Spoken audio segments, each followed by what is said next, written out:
प्रधानमंत्री नरेंद्र मोदी ने गुरुवार को उत्तराखंड के आपदा प्रभावित क्षेत्रों की स्थिति का जायजा लेने के लिए देहरादून का दौरा किया।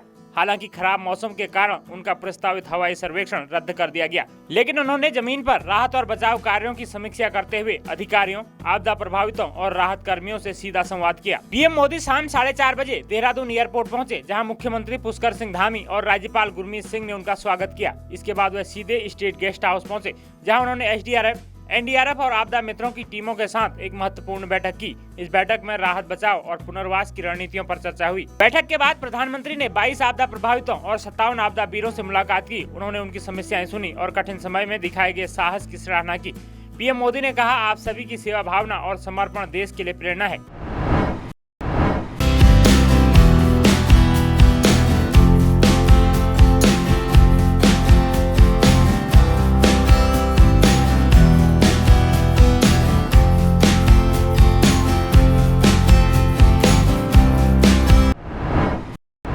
पीएम ने उत्तराखंड को 12,000 करोड़ की तत्कालीन वित्तीय सहायता देने की घोषणा की है। साथ ही आपदा में मृतकों के परिजनों को 2 लाख रुपए और घायलों को 50,000 की आर्थिक मदद फौरी तौर पर देने की बात कही है। बाढ़ और भूस्खलन में अनाथ हुए बच्चों को पीएम केयर्स फॉर चिल्ड्रन योजना के तहत हर संभव सहायता प्रदान की जाएगी। पुनर्निर्माण और बुनियादी ढांचे को लेकर भी बड़े ऐलान किए गए हैं। पीएम आवास योजना के तहत क्षतिग्रस्त घरों के पुनर्निर्माण के लिए विशेष परियोजना चलाई जाएगी। सड़कें, स्कूल, स्वास्थ्य केंद्र और अन्य ढांचागत सुविधाएं फिर से खड़ी करने के लिए केंद्र सरकार पूरा सहयोग देगी।